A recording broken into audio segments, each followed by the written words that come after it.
Vince Russo and Eric Bischoff. Those are two famous names in wrestling lore, or maybe infamous depending on your perspective. Instead of changing the wrestler's storyline, today we're focusing on the ones making those creative decisions. What happens if the bookers are rebooked? Could that time between Russo and Bischoff have worked out, or is there no way for it to turn out well? We find out on today's show.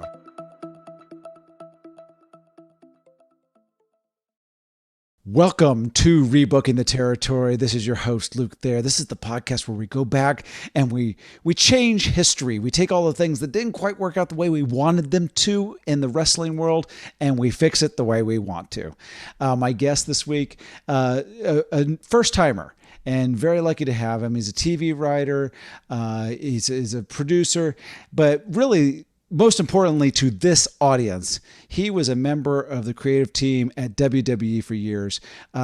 Chris Dunn, welcome to the show.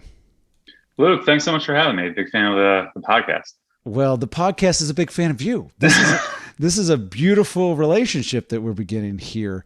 So for my audience, when we have a new guest, I like to know a little bit about their wrestling history.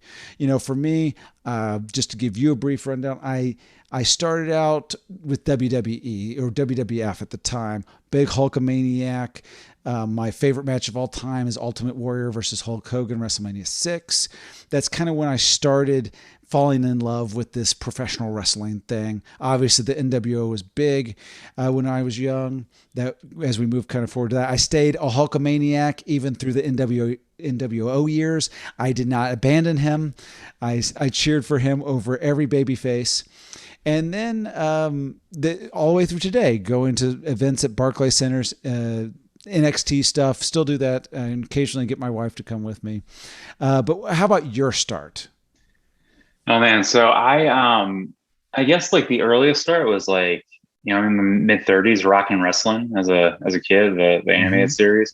But like that didn't like really, you know, hit me. I think like it was with me and I watched it, and I have like the old like Hulk Hogan, Piper, Mr. T, like rubber giant action figures. Oh, the LJNs. Yeah. So, but what really kind of got me into it, like I think it was before WrestleMania 7. It was a Saturday morning, and I caught Superstars. Mm-hmm. And I got into it immediately, like, you know, Hulk, Warrior, Undertaker. Like I went all in. Like I made my dad take me to Toys R Us, and like I spent like the next few months of my toy budget on like I got a Hogan action figure, a Boss Man, and a Hacksaw Jim Duggan, and a Piper too. I have all of those still. Yeah. Yeah, we're going through. My parents just moved from my childhood home to Massachusetts, and like we're going through and finding like those, whether it's like old action figures like those or comic books. That's just taking me back. So then like it was. I remember like, as I assume a lot of people do, like being like traumatized as a kid with like, Taker locking Ultimate Warrior in the coffin. Oh yeah. And then like SummerSlam 92, I think it was just like so huge about like, the wedding between Macho and Elizabeth and the snake. And more importantly too, like for me, the Brett Mr. Perfect match. That match, like Brett became my guy during that match, and it really led through the year and culminated like with WrestleMania 8, that classic between him and Piper, and Flair coming in like to WWF at the time was so cool. And like I think like a lot of wrestling fans, like when you get into it as a kid, like you kind of go in and out through different phases of your life. And when I got into like junior high, like or middle school, like the NWO and Bret Hart turning heel, things like that brought me back into it. And like, to your point, like the Hogan stuff, seeing Hogan as a bad guy was wild. like I didn't even know that was like allowed legally by the US government at the time. It felt like an impossibility. Yeah, exactly. So it's like, it was just such a jarring thing. And also like seeing like Razor and, become Scott Hall and Diesel become Nash. It was just so cool. And then like, going through the Monday Night Wars, it wasn't just like about like what you were seeing on the screen. It was about like what was going on behind the scenes, who's going to like leave, like, Jericho going to WWE. Like that was like months of like buildup and hype. Like, what's he going to do? the giant Paul White going to WWE, that was like months of buildup. So it was like, being a part of that ride, like I used to, in that time, listen to like live audio wrestling, and then they would do like internet radio podcasts with like, which I don't even think were called podcasts at the time, with like Lance Storm and Perry Saturn and like those guys. And I was really, eating it up. And like, then like on and off in college, like we would watch them in our dorms. And then my buddy, Dave Easton, who's probably listening to this podcast, like he got me back into it as an adult. And like, it really like fortified our friendship of like having somebody who like we would talk like in this language of wrestling with, and just having that connection with like, and making a really good friend out of it. It's like very cool. And then, like, so in 2016, I had an opportunity to like apply to WWE, like through a friend who used to work there. And, being a fan like I was, I know how hard of a job it was. So I took time before thinking of applying, and I did. And, I thought I'd be there like 6-9 months, close to, and then, this past April, I left after close to 5 years, just because, as much as I loved it and I'm proud of my accomplishments there, and I made a lot of great friends, and, worked with a lot of really great people, like, 5 years there is a long time. And it's nice to kind of be transitioning slowly back to being a fan. It's not going quickly, just because after like 5 years of watching like 7 hours of wrestling a week is like, when you're a kid trading tapes, it seems awesome. When you're an adult who has like adult things to going on, it's time consuming, but it's 7 hours a week of wrestling. That's a lot of wrestling. It is a lot of wrestling. And, but it was such a, podcasts like these, or like, conversations like you and I are having about wrestling, like, there is, especially when it comes to WWE, like there is no other multi-generational story.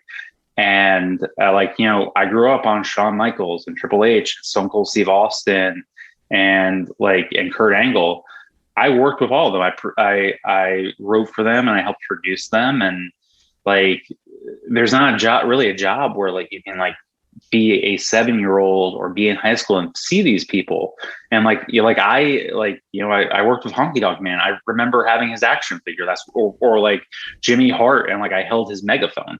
That's all like cool stuff. And it was definitely like my childhood me was like, it was a very hard job, and it's a very challenging job, especially because like there is no off season, and you're traveling all the time. And like you're constantly writing, and you're constantly like you have to adjust shows because like people get injured or what have you. Like you're rewriting things till things are on air. But I think like it was such an amazing experience for like when we're talking about like how I was as like a 7-year-old or a 6-year-old, to like thinking back to them, like, oh, you get to work with these people.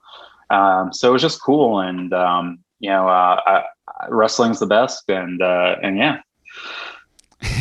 Sorry for rambling. No, that's what we're here for, is the story. It's like there's little pieces as I hear through your history with professional wrestling. Is like there's even moments where you say things like, that Bret Hart Mr. Perfect match, and that's when Bret became your guy. And it's like Bret Hart is an interesting one for me because Hulk Hogan was my guy, and I'm very loyal. When you're my guy, you're my guy.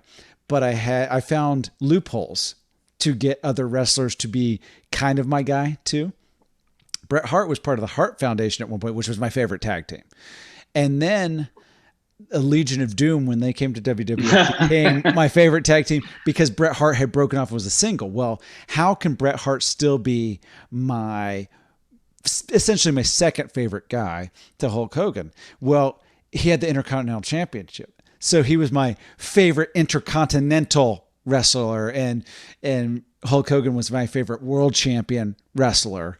And that obviously that had to change as Bret Hart became in that title picture. But it's fun how what I see with it is emotions get tied to these things.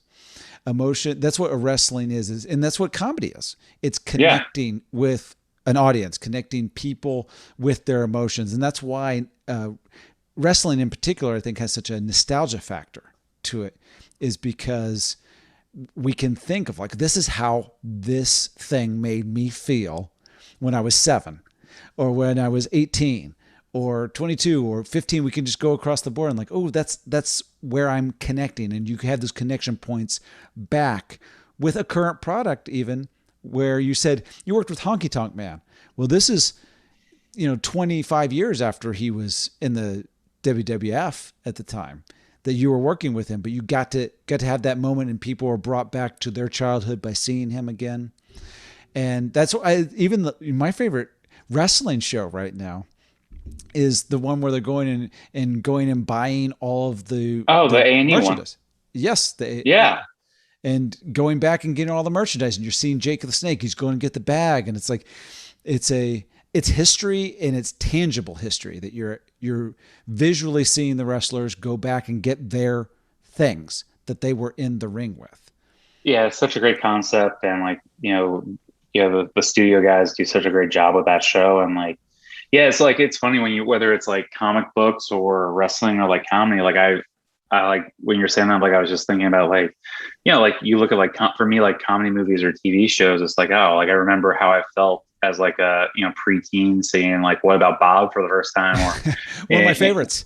Oh, that's my top comedy movie. And then like college, like the experience I had with my friends seeing Dewey Cox, and then my girlfriend and I like we've been dating a year, and like recently watched Barb and Star, which is new, but it was like the first, like it's a movie like for those movies or like the wrestling we talked about, it's like a movie that will always stay with me emotionally, just because it's like one of the, like it was a moment in life where I can it was the first real great comedy movie I saw with this woman I love. Like it's going to be a major part of my like how I feel.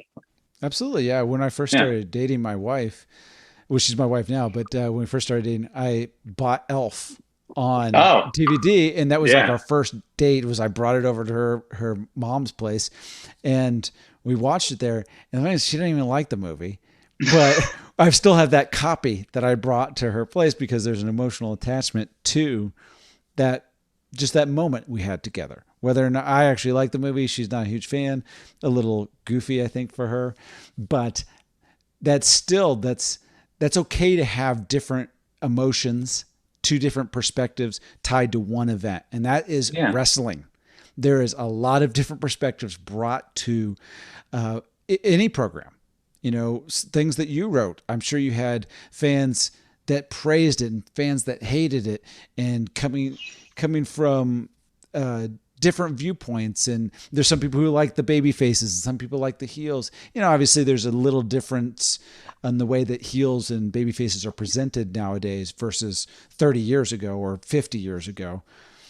But it's a whole big bowl that we all end up inside with wrestling. And I think it kind of leads us into our topic today, which is we're going to kind of specifically rebook this partnership of Vince Russo and Eric Bischoff in the waning days of WCW, when Vince Russo was brought in 1999, and he had just come off this great run with WWF, and he's a polarizing figure in the wrestling world, as anybody that's listening to this, that anybody's been involved in professional wrestling over the last 20 years knows this guy's a polarizing figure, and leaves WWF, leaves Vince McMahon, and goes over to WCW to fix what was starting to break. And did you watch it this time? Was this, because I know we all have ins and outs here, but was this one of your times that you were like, I'm in? Oh yeah, I was very much in, and I was very much in on, from like it was probably at my markiest. So I love markiest. So, yeah. You don't love it as much as when you're a writer for the show, but yes, it's a hell of a time in your life. But I was all in on this era, and like it was very cool, and like to watch it unfold, even though maybe like some of the television wasn't always great, but it was interesting to see what was going to happen. And yeah, it was like addictive TV, like especially too, like you're like it was more like how is WCW going to respond to, to Vince and what he has going on. Absolutely. It's interesting. There's certain events that happen, and in hindsight, they're not as big of a deal as they seem at the time. Like there's things that cause people absolute fear. Like, I can't believe this is going to happen. This in the football world, I feel like it's equatable to anything the Washington football team, formerly the Redskins, ever did during the 1990 late 90s to through the 2000s, where they would sign the most expensive free agents, and they'd have this team full of them, and you think, how's anybody going to compete? And they finished 9-7 and or missed the playoffs completely, and it was like, oh well, that wasn't really that big of a deal. The chemistry wasn't there. Just because they had money and signed everybody, all these free agents, didn't mean that the organization was being run well. And I feel like the Vince Russo move to WCW felt like at the time, this is monumental. This might shift the power of wrestling and change the landscape of what we're about to see. And in hindsight, it feels a lot more like the Washington football team. Oh, they signed a big free agent and it fizzled. The chemistry wasn't there. The organization from top to bottom wasn't well run. It just didn't work. And, I don't know if you had those similar feelings, but I remember even at this time, this is started to be part of the era where I go, I don't even want to watch this week. And I am sure that you can relate to this. Is at this time, we're filling a lot more television than we had just 2 years prior. We've got Nitro, 3 hours. We've got Thunder, another 2 hours. That's a lot of wrestling. And we got SmackDown and Raw on the other side. And part of the reason Vince Russo didn't want to stay in WWF was like, I can't, me and one other guy at Ferrari can't write 5 hours of television every week. Yeah, it's incredibly difficult. And I think one thing, I don't know if I did a lot of research for this podcast, but like, I never really saw this. Like, I don't know if Vince Russo going into the show really understood how that, going from Raw, which I believe was 2 hours it was 2 hours at the time, to a 3 hour show. Mm-hmm. That's 50% more show on a Monday. I know in some of the stuff we talked about and like looked at beforehand, like he did push to have it go down to 2 hours. Mm-hmm. But like, when I was at WWE, like I there are various times like everybody works on everything, but like, when I was primarily on Raw is a much tougher show doing the SmackDown because of that extra hour TV. Yeah. That's a lot of time, Yeah. And, the average person, the layman out there might not necessarily know the entertainment industry, behind the curtain.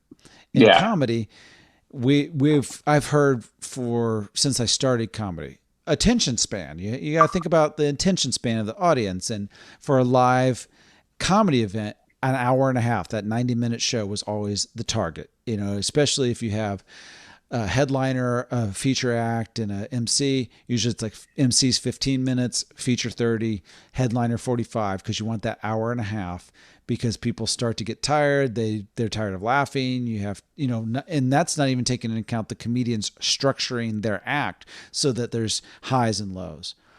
With wrestling, this is not a knock on anybody. I can't watch 3 hours of wrestling in my life anymore. I watch clips. I watch, sometimes I'll go through on Hulu and see some of the bits and pieces of stuff. Or on Twitter, follow a few things on Twitter. Oh, that's trending. Let me see what that is. Yeah. But 3 hours, it's a long time, especially in one sort of narrative. And by that I mean, you're not dealing with, like, for example, if you had 1 hour of Raw was just 205 Live, that's a different narrative, a different show essentially than Raw would be. But it's not. It's 3 hours of the same show where You're going to have a lot of the same announcers. You're going to have, the main players are here, and the look and the feel. It's 3 hours. And to his credit, Bischoff was really smart about that. That's one of the reasons he was switching announcers in and out. That's why he was featuring the cruiserweights in different hours. He really thought about that in a good way. Ironically, too, like you say, 90 minutes for a comedy show, there are veterans of the wrestling industry who I won't name, but they feel the perfect wrestling show is 90 minutes. Mm-hmm. A lot of that has to do, I think, with Saturday Night Main Event, but being that long. But they feel like that is the sweet spot. Unfortunately, the way the world works now, it is what it is. Yeah, well, you can't argue with money. I'll let you say that, but yeah. Yeah, because if I could tell you right now, if somebody said, I'll give you $1 billion to create a 3-hour comedy show every Monday night on Fox, I go, okay, well, we're doing a 3-hour comedy show every Monday night on Fox. It's just the way it is. And, to the opposite point, whether it's like today or yesterday, like Nitro, 3-hour show, Bischoff needs the cruiserweights. Do we have Chris Jericho today? Do we have Rey Mysterio today? It's also an opportunity, TV time's an opportunity, and it's what you do with it. And, people that normally would not get an opportunity, get an opportunity, and it's do what you're going to do. Absolutely. Make it happen. Yeah. And that's opportunity. It's there. And in some ways, when you have a 3-hour show, this is, kind of guess playing the devil's advocate to just the points I was making before, but it does allow growth for some people that would not normally get that growth. It's, occasionally in New York, there's a 3-hour comedy show, live comedy show. And you go, I mean, it's really hard on audiences, but those comedians, especially the younger ones that are going up late on those shows, it's good for them to get the reps in front of an audience and just be able to tell jokes on stage. And I think even for wrestlers, it's got to be this way of just being in front of a camera, knowing where the hard camera is, knowing how I play to that. Besides all of the psychology that goes on in the ring, it's just good to be in that this counts environment. This is not in a warehouse. This is not at Lance Storm's training school. This is actually this is being seen by many people, many eyeballs, and there's a different pressure, and there's learning the ropes that way that you can only get with being under that pressure. Yeah. So we started looking at this era, and I know for me, I kind of alluded to it before, it feels very messy.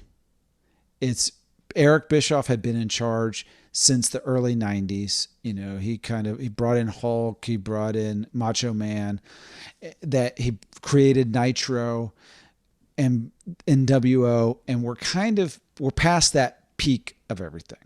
By 1999, into the 2000 year, it's Eric Bischoff he's left and comes back. Vince Russo has been brought in. It's clearly not the same company because we had the AOL Time Warner merger. There's different executives. There's different people in charge. And that's a big point to make with this too, is that there's a huge corporate aspect to this. Whereas with WWF, especially at that time, is not public yet. It's just you answer to Vince McMahon. That's the top of the pyramid. With WCW, there is no real top of the pyramid. It's more of one of those step pyramids that you would see in South America than the one at the point, right? There's different layers, and you're like, who's the top? And there's multiple people there. And so Vince Russo is stepping into that environment where I'm the sole writer, essentially me and Ed Ferrara. It's just us. We write the show top to bottom, a 2-hour show. We run it by Vince McMahon, and then it goes on air. He's now entering an environment where you don't run it by somebody. There's no Vince McMahon to run it by or filter anything. Also, you've got standards and practices that will talk to you about what content you can and cannot have. and then also, this can't be understated, a whole new roster of people that you don't have relationships with yet, that you haven't spent a couple years writing for. And the thing too is like that, that job is so tenuous. Maybe it was a little different before Raw was live every week, but it's hard to watch another wrestling product. Like when you are in it and you are constantly in production, you are, for the people who are in entertainment that are listening to this podcast, like you go on a show, you go into pre-production, and then like you do the show and then it's over. Like wrestling is 52 weeks a year. There is no real time to like catch your breath. So like and this is me assuming, like I doubt Vince Russo had an opportunity. Like I doubt he was watching Nitro, all of Nitro every week. Yeah, I would guess almost zero. Yeah. Based on just everyone's stories at the time. You hear Eric Bischoff, you hear Vince McMahon, you'll hear Bruce Pritchard talking about, well, we didn't really have time to do that. Maybe some of the boys, especially the ones that had the more lucrative contracts, say, oh yeah, we'd flip it on. And, it's like, well, that's because once you've wrestled, if you don't have other responsibilities, your job is done other than the travel. You're not responsible for production. You're not responsible for set up, tear down. You're not responsible for the writing of the thing hey, Brian Knobbs just got hurt. So now we have to do a whole new tag team match. How do we do this? They were going to be champions. The Nasty Boys were going to take the belts this week. Well, we can't do that now. That was a great Brian Knobbs reference. Yeah. Nasty Boys are within that era of where I hated them every moment they ever existed in wrestling. They're the perfect kid villains, especially like because they were their run was like at the Ninja Turtle era, so they seemed like Bebop and like they seemed like they would work for Shredder, so it was great.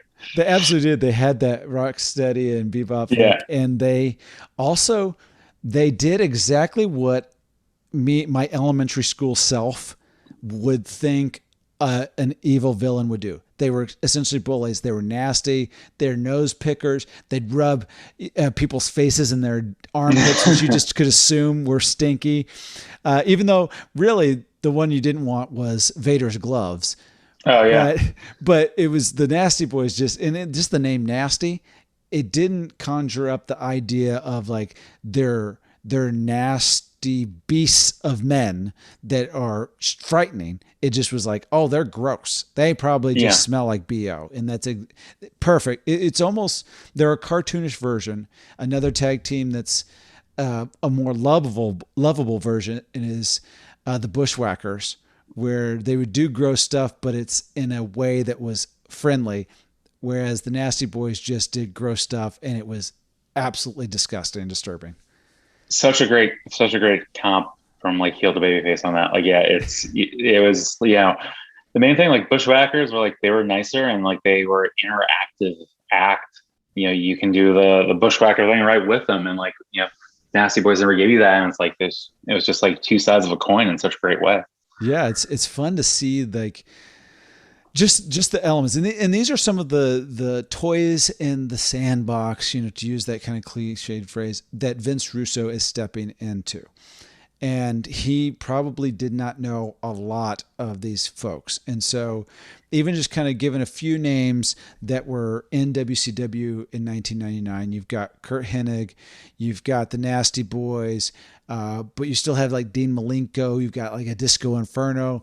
I believe that year is when Dustin Rhodes stopped being Goldust and had come over and was like this character 7, which was just, it would talk about the bizarre one with Goldust. This is the beyond bizarre. It's just white face paint, it almost like an Undertaker outfit, very bizarre. But you still have like Eddie Guerrero, Goldberg. When you're starting to talk about the top of the pyramid of wrestlers, you've got Goldberg, Hogan. You still got Nash and Hall. Jeff Jarrett comes over right when Vince Russo is coming over, and Jeff Jarrett had just had a hot angle going with the ladies over in WWF, and drop the belt to China type of program. And so Vince Russo's kind of known in this era too of like, I want to help get these younger guys over. So Jeff Jarrett is kind of one of those guys that's like, I want him to be main event guy. This is going to be one of the guys that is going to be our box office guy. That rubbed some of the other wrestlers the wrong way. At least everything I have heard and been told, that Hogan, Macho Man, Ric Flair, those guys who had kind of gone through this 5 years earlier with Vince McMahon, are like, maybe you're a little too old for this. Kind of feels like maybe they're deja vu all over again with this. So, and were you one of those guys that was like, I want to see the young talent? Because I actually was one that was like, I don't really need to see a ton of, because there's the great ones like Chris Jericho, but I'd already become very acquainted with Chris Jericho through the cruiserweights. Then there was the ones like Billy Kidman who just never connected with me. Yeah, I think like for me, I wanted both. Both felt like, there are ways to do both. Like, there was like, Eddie was somebody I really wanted to see shine. Rey Mysterio was somebody I really wanted to, see do his thing. Booker T just felt like the guy. And it felt like there was a very good young group. It's also like one thing we haven't hit on is like, during this era, or well, I guess we're going to, so sorry to skip ahead, but this is like where they lost like a lot of young guys, and like they had, like, even before Russo came in, I think they lost Raven to ECW. Like, I think there was like, I forget at the time, but it felt like, if I remember correctly, like, there was like an internal meeting, and Bischoff may have offered anyone he wanted their release, and Raven took him up on it, but he wouldn't let me go to WWE. So he had to spend a year in ECW. Like, they had like a good group. And it was also too, like, they were pulling a lot of young talent or interesting talent from ECW. So I felt like there was like a good crop in a 3-hour show that you can do that, but still have Hogan, Flair, Savage, Sting, the Outsiders do their thing as well. Yeah, it definitely, we can't just gloss over the fact that them losing, Eddie Guerrero, Chris Jericho, Perry Saturn, Dean Malenko, these are the guys that they had just groomed to be if not in the main event, but in that top portion of the show that is the top of the heap, so to speak. Yeah. And ready to kind of make that leap up. And then those guys leave. And I feel like there was a layer underneath that kind of got bumped up a little higher than they normally would have, because there was a gap. There was a void of some people leaving. Yeah, it definitely feels like when you talk about, I think one thing that really hurt, like, as we talk like a, new blood group, as we get into that more, like, the talent they lost would have made that group so much stronger. Mm-hmm. Absolutely. And, let's go ahead and maybe just start getting into this rebooking thing. Yeah. It's, we've got, Vince Russo and Eric Bischoff together. And it's and they weren't together for very long. So I think we're going to probably expand a little bit before Russo gets there and a little bit after Russo leaves, just in that, but essentially that tumultuous time right there, 99, 2000, where they're kind of searching. They're trying to, get answers to why is this thing dropping from 6 million viewers down to, 3.5 million viewers or 3 million viewers, which in today's market, everybody, handstands. Yeah. Everybody would love, the backflips, and you might even have gotten a week off if you had gotten, if whatever you wrote brought in 3.5 million viewers. Probably not, but it would have been like an easier Tuesday. So there were so many interesting elements of the behind the scenes stuff with like these two and the infamous booking committee. Yeah. Which is funny because Vince Russo wanted to be the guy. I think he wanted to kind of be, in some ways, the Vince McMahon of this, and didn't kind of resisted this booking committee idea. I think that Eric Bischoff had, in many ways, been the Vince McMahon, and maybe had lost his passion with this. Maybe he lost his smile. And so, he was doing it for a long time too. Yeah. Look, show business of any sort, especially the sort of show business that we are in, comedy and pro wrestling, I've said many times on this podcast, very similar because it's road based. It's travel based. You got to get out there. You got to go to different cities. You got to go to different parts of the world to make your living. And that travel is just part of it, and it wears on you. And that's on top of all the work that you have to do with writing, performing, producing, all of these things. So for Eric Bischoff to have been in the wrestling business for over a decade, but been in charge for, at this point, 5, 6, 7 years, whatever it was, that's a long time. And I could see somebody just being like, I'm tired. I don't even want to deal with them trying to change through a corporate setting the way I have been successful. They want to like come and reinvent the wheel that I have already perfected. Yeah, I'm glad you said corporate setting, because it feels like the AOL Time Warner of it all is really what led to this great 3-month run. Absolutely. Because from listening to I guess in preparation for this podcast, listening to some stuff you sent me, including I listened to the full Bischoff 83 Weeks podcast on this, and it felt like from listening to him, he was under a pay for play deal, so they paid him to leave. So for him to come back, they were going to have to pay him, and it felt like they paid Russo all this money. They invested in him. The booking committee has a riot going on. So with Benoit and those guys, they put the title on Benoit, and he was like, "No, I am leaving." So this weird in between of well, we're paying Russo, we've invested in him. Do we bring Bischoff back? Do we pay Bischoff more money? It's such an interesting business decision. Very, very interesting and it's, I don't have this kind of money being thrown my way or to throw around. So I don't understand those type of decisions, especially when you think of AOL Time Warner. Obviously at the time was a huge, huge merger. Now people don't even know what AOL is, because don't know it. If you've got an AOL email address in 2021, people are like, did you just leave society somewhere around 2002? How do you still have that email address?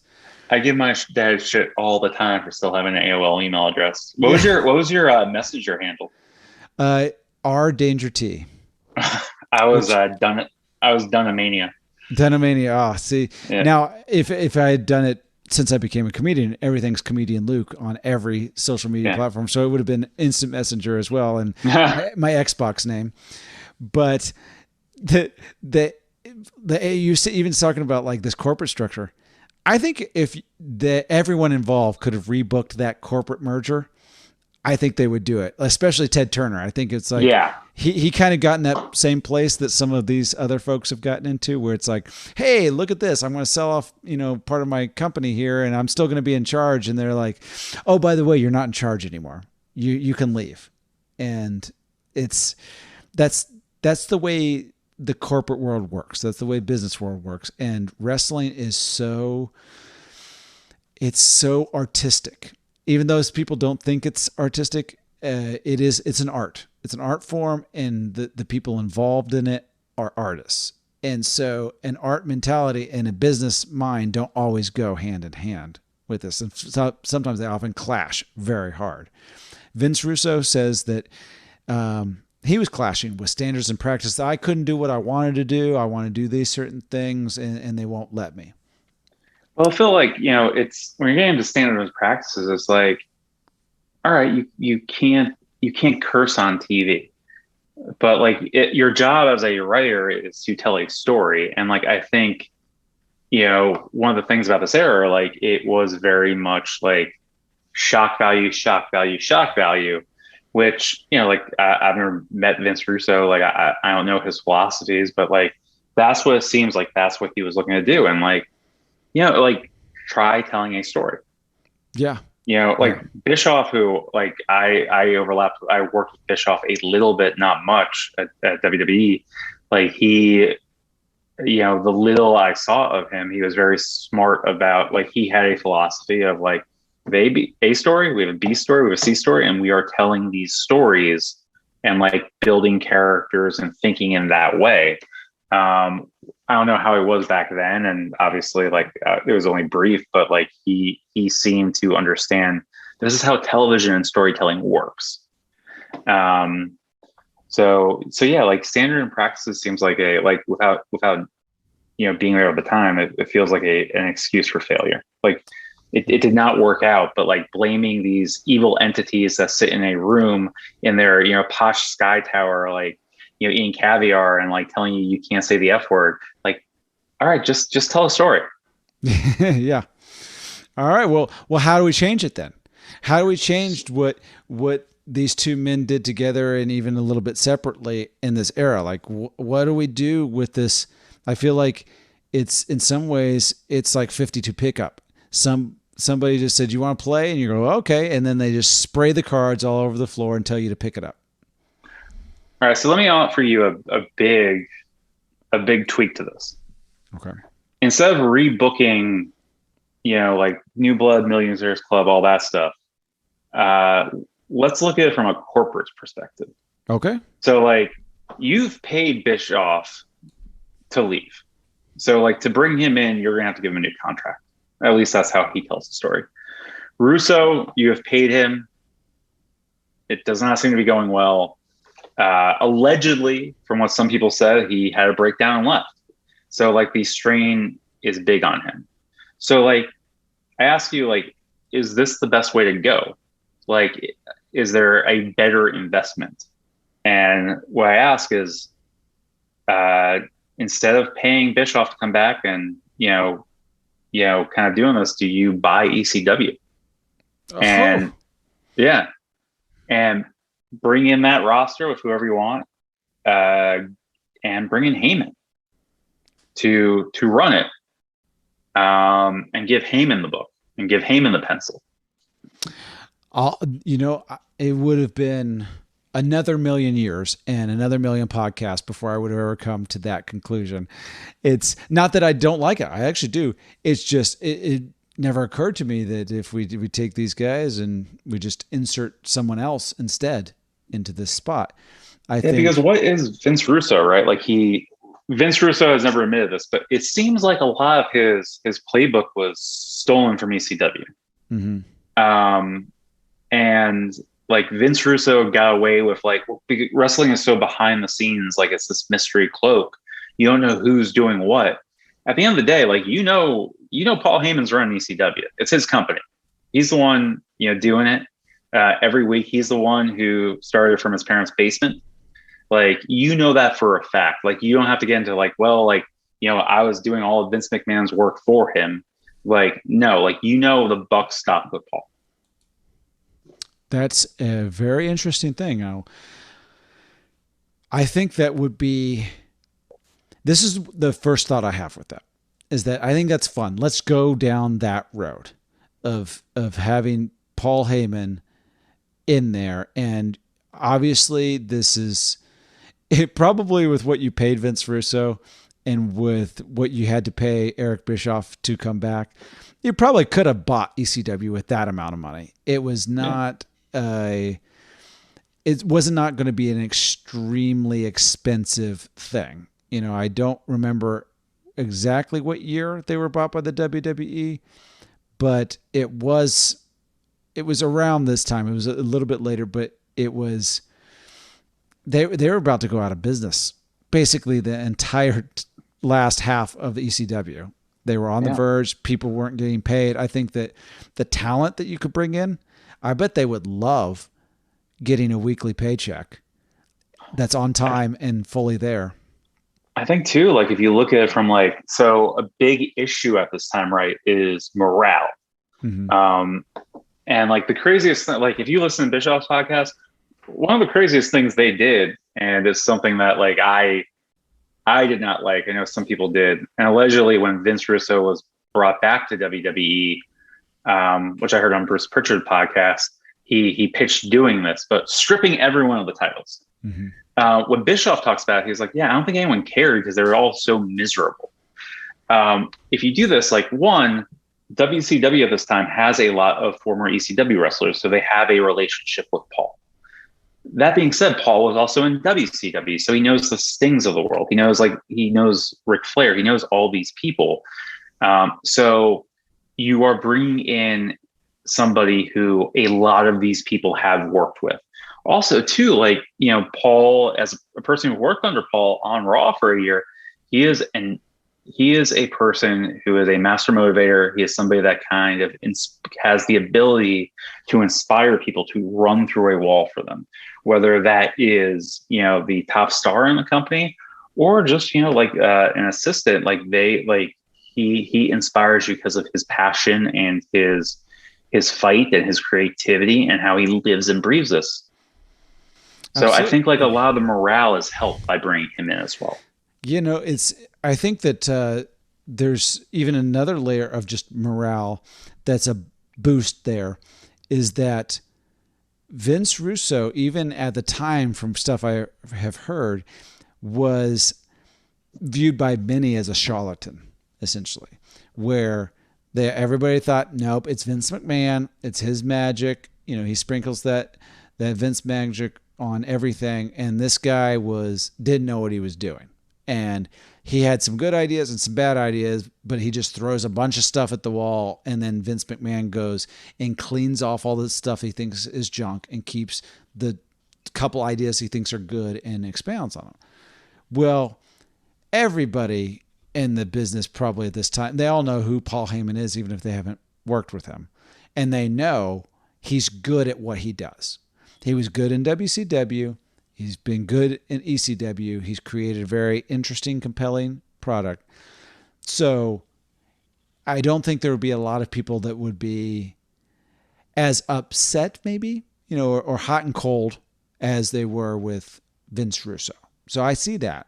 That's what I could see with that. And maybe there'd be a couple people that would not be on board, but it really felt like with the Vince Russo, it was half at least that were like, what is happening here?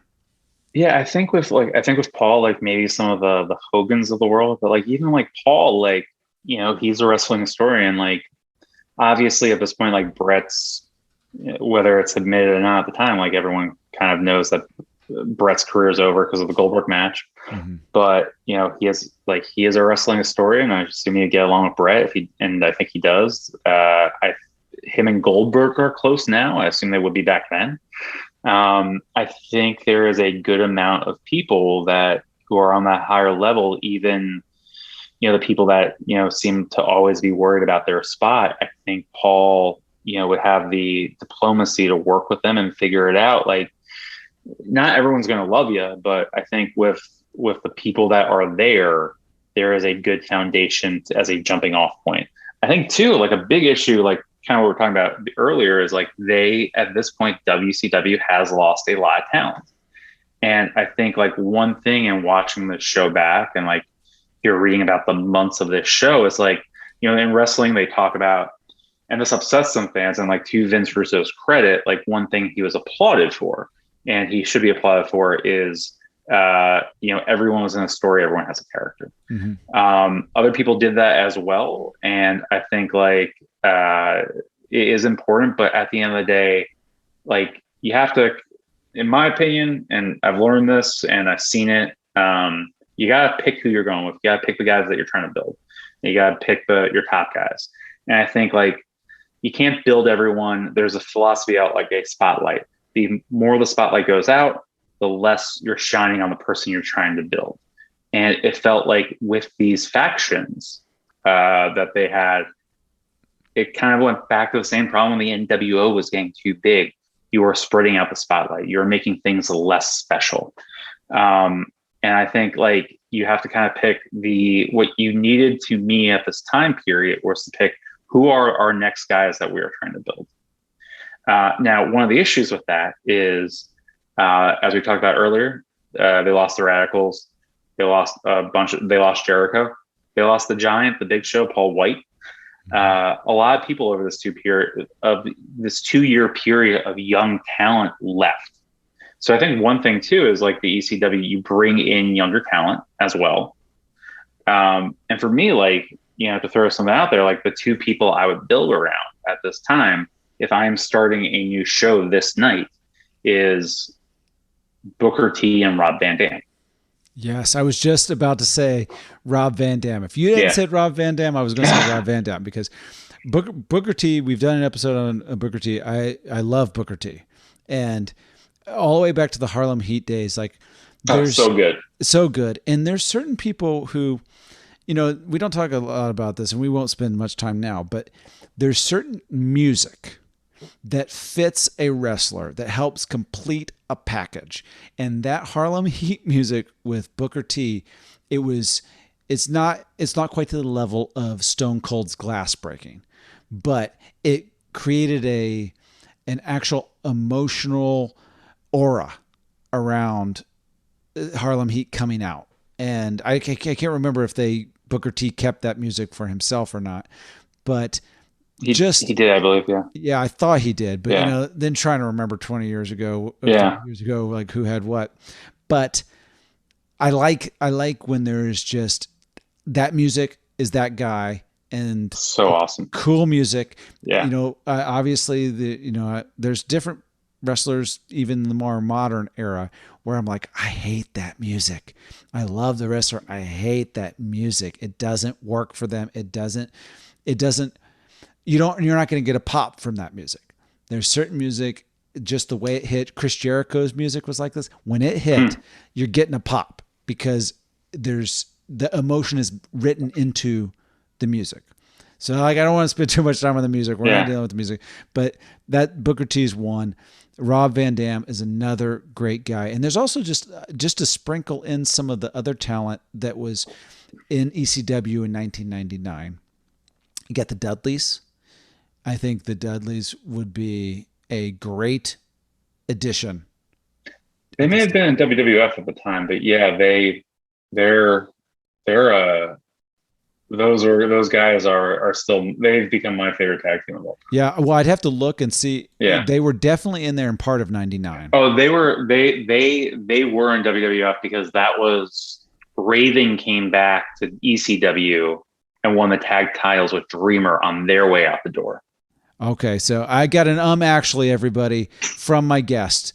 My bad. I'm sorry. Instead of the Twitter feed saying this, I got it in real time. But I'm sorry. I'm a horrible guest. You know what? Let's just end this one now.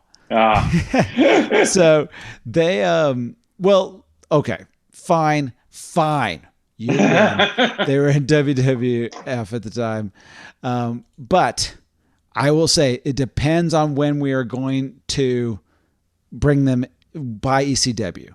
Oh, yeah. So, all right, let's go do that. Let's go with that. Instead of Russo, yeah.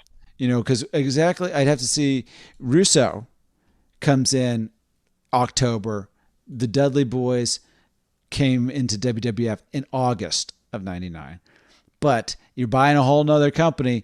You have to start the deal early. So yeah, so let's say that. Let's put the Dudleys in. Yeah, so we're getting the Dudleys. We'll get the tables.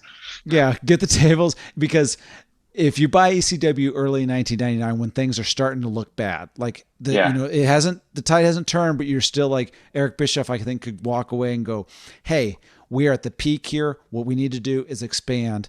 We've got a whole nother show. We got Thunder. Let's just buy this company that's kind of struggling, bring in all this talent, and then ECW can be in one of those. The Dudley Boys can be in a WCW contract, and they'll be pushed through that next couple of years. Yeah. And so a New Jack is another guy who never really got that big stage. And after watching the Dark Side, talk about a guy that will not get through Sanders and practices. Yeah, like he was. Yeah, he's a guy where it's like, I don't know. It's completely understandable how he never made it to the absolute big time, because you just go, oh, there's comedians like this. You go, how? Yeah, they're hilarious, but they can't be on any television show ever.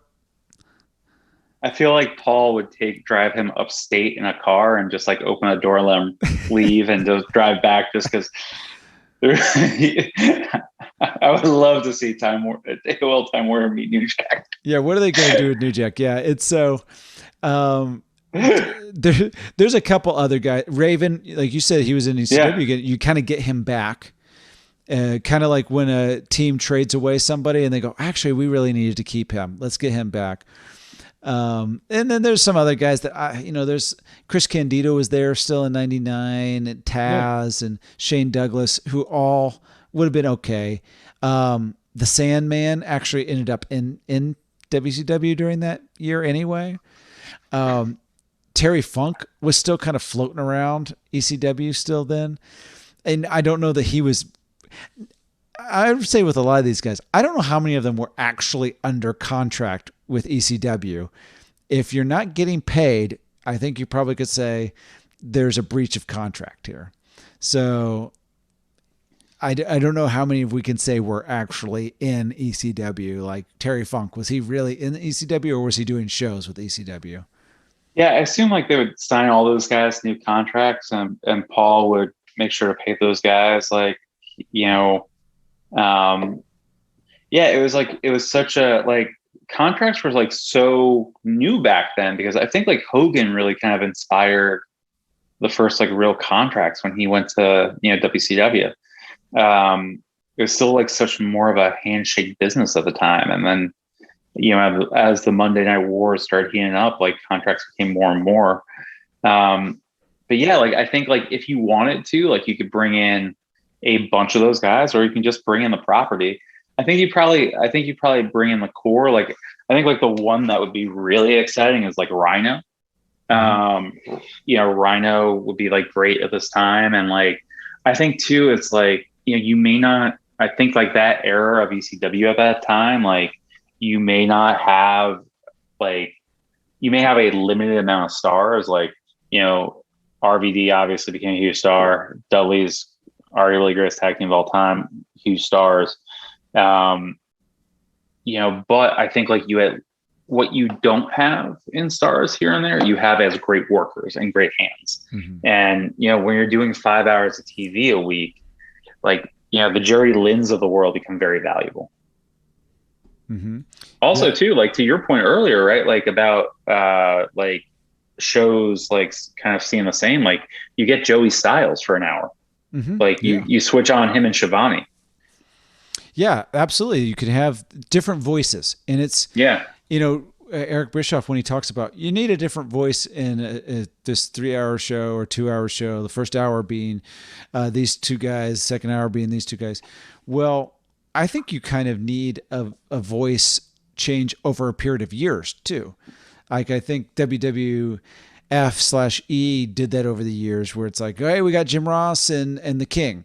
Let's change it up here. And I don't know that it was ever, and I'm not on the inside there, so maybe Vince McMahon was thinking this, but I don't think it was, I don't like you.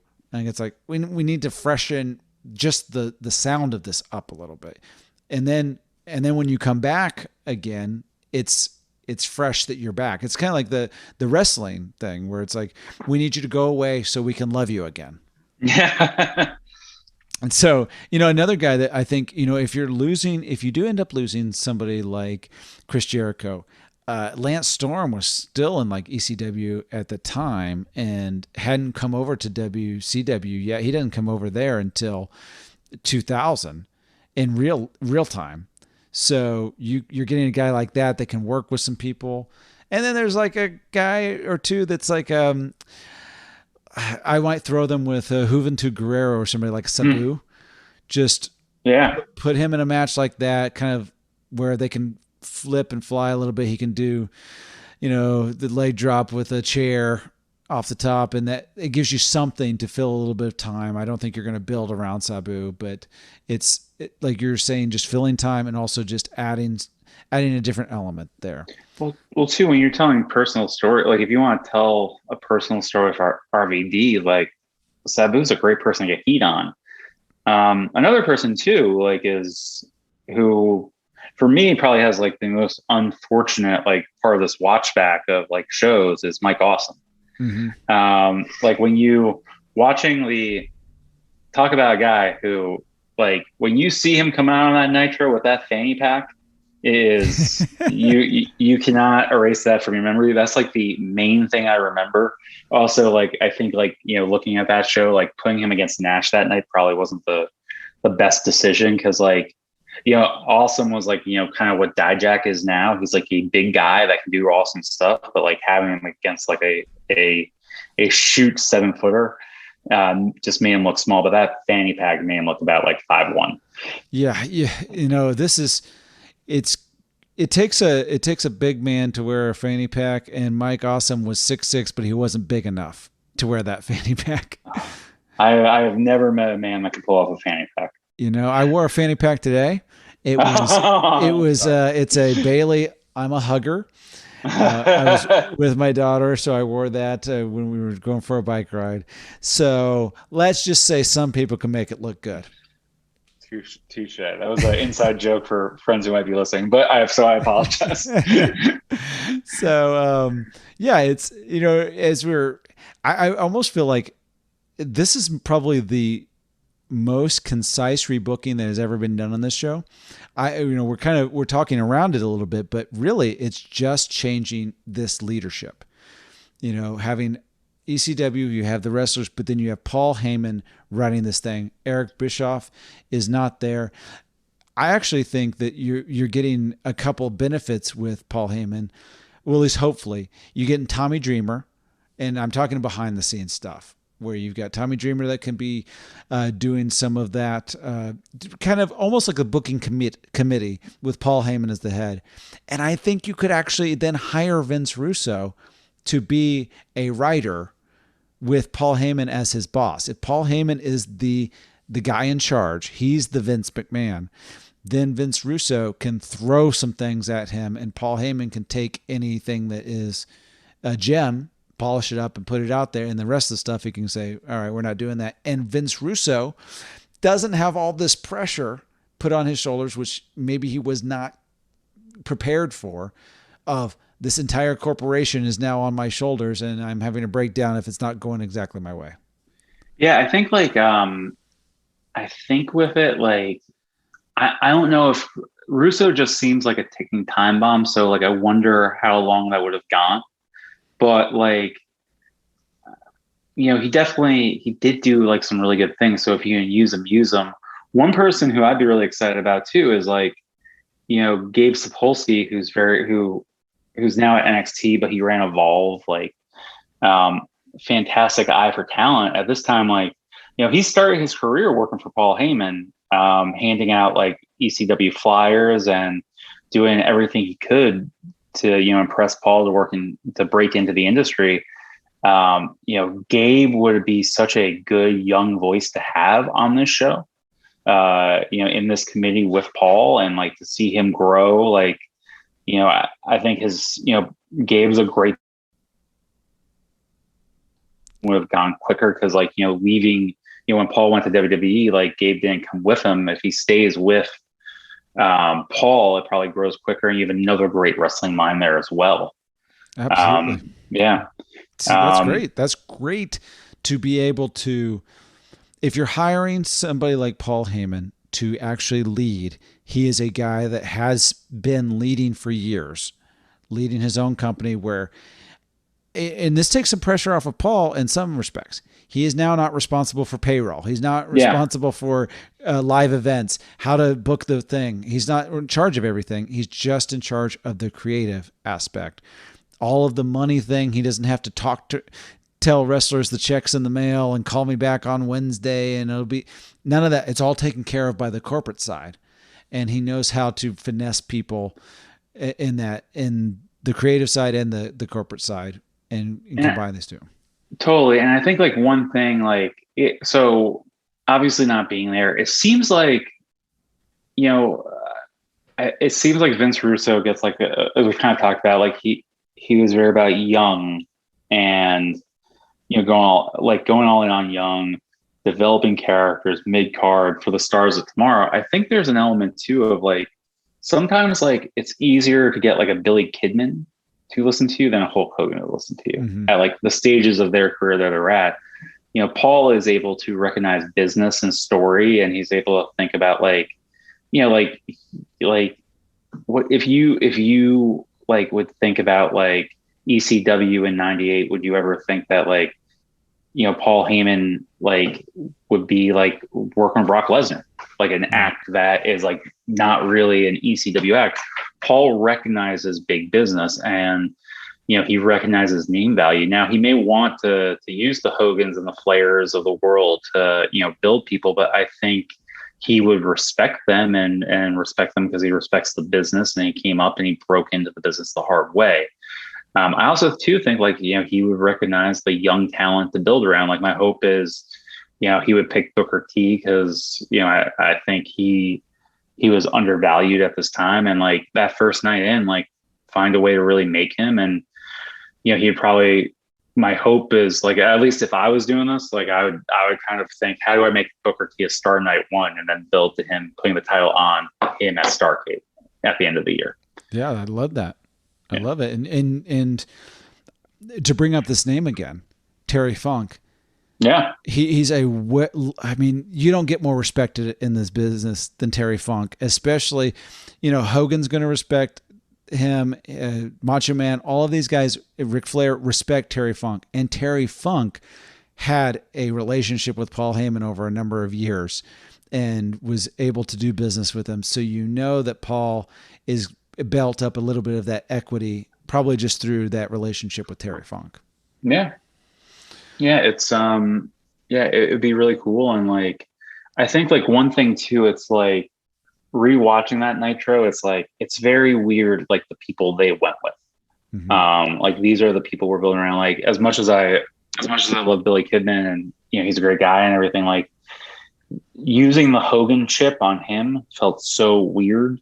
Mm-hmm. Like, I think like if I was rebooking it, like the thing I would do is like, obviously like the Heyman thing would be great and ECW would be great. My hope is that that would happen in this alt reality, but then two, like you really kind of pick two people to make that night. And if anything, like one thing I always loved as a fan right before I started WWE, they had it was right for the brand extension, is how they got like Finn Balor his match at SummerSlam, like doing two fatal four ways to lead to a singles match later the night.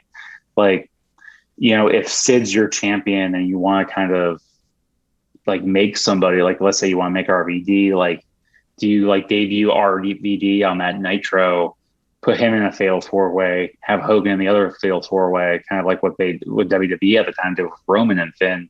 Mm-hmm. Have RVD go over, then face Sid at the pay-per-view that following Sunday at Spring Stampede. Yeah, for sure. Like, Hogan's one where it's not that he wouldn't do business with people. Obviously, putting over Billy Kidman is a big deal that he would do that. But and maybe this is just the Hulkamaniac in me, is Hogan's special. You've got to reserve him for really big things. And I'm okay with building somebody to Hogan.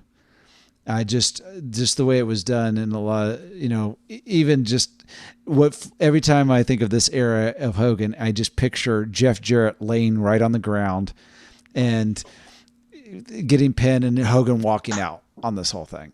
It's like Jeff is a fantastic guy, and like he was such an amazing worker and an amazing character. Like who doesn't love Slapnuts? And his family has contributed so much to the business. He is not one of the guys who, like at that point in his career, like he had done WCW, he had done multiple runs in WWE or F. Like I think you needed somebody newer, because at the time, like for even me as like, growing up at the time, it felt like I've seen Jeff Jarrett for years. And I think sometimes like young and new are two different things. Mm-hmm. And even though Jeff was young, at least to me as a viewer, he was not new. Yeah. So, but yeah, it was so like him and the Hogan stuff was like so weird. There's so much weird stuff when you go back and rewatch the show. There's so much weird stuff. And so I think that I can say at this point, I think we've officially rebooked this because we have changed the leadership. We've changed the direction of this ship. It's going in a direction, and some of the inadvertent, unintended consequences of the way Chris has rebooked this, changing the leadership, buying ECW, having Paul Heyman, is that Time Warner AOL that now owns Turner Broadcasting and WCW, since they have invested in buying another piece of the wrestling business, another company, they have decided they are not going to sell this thing off, to take it off of television. WWE never gets these properties, and we have a wrestling war even to this day, all based on Chris choosing to have ECW bought by WCW, because Paul Heyman changes everything and takes in a direction that they actually compete for actual viewers. Yeah, it would be really cool. And like, there are so many, if you did that, like WWE and Assault Reality loses like RVD and Booker potentially, and other two people, like depending like when you do this purchase, like if Russo never makes the jump, like, Brian Gewirtz, who's like one of the best wrestling, like arguably considered the best writer in wrestling history, like, he went in to replace, Vince Russo and Ed Ferrara. Like, does he go to WWE? So it leads to a lot of very fun what ifs. Yeah. Who would be working with The Rock right now? Yeah, exactly. Like, I think that, yeah, it'd be really funny. Yeah. Somehow Eric Bischoff got that job. How did that happen with this rebooking? Yeah. You took him out of going back to WCW, and now he ended up at WWE. Yeah, it's Bischoff Bischoff did what nobody else could do and beat Vince, but I think I'd rather just like start over with something new too, because like a lot of this era is just like very inside baseball.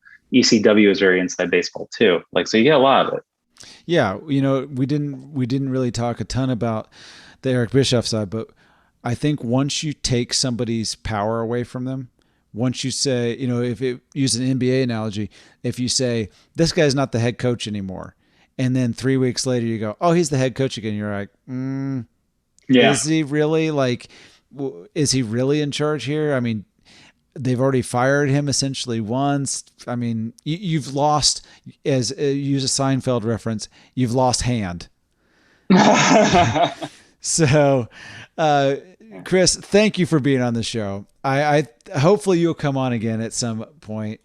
And yeah, I would love to. This is such a good podcast, and it's such a cool idea for a podcast. And I'm a big fan of your work, not on podcast, on the stage. So it's so this was so cool to do, and thanks for having me, man. Oh, absolutely, it was so much fun. And everyone out there, you can follow Chris Dunn on Twitter at the Dunniverse. And check him out. He's got some great projects in the works too.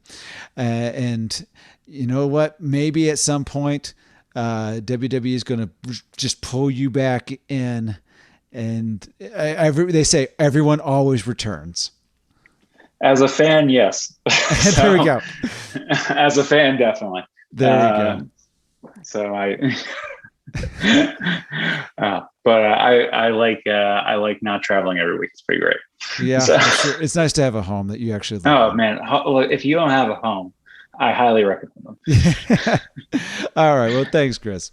All right, Luke, you're the man. Thank you. Thank you for listening to the podcast. Do you agree with our booking? Would you do it differently? Well, I'm at Comedian Luke on all social media platforms, and you can actually at Rebooking TT on Twitter and Rebooking the Territory on Facebook. You can also find out about future episodes there. Be sure to hit that subscribe button and please give us a 5-star review. It truly helps.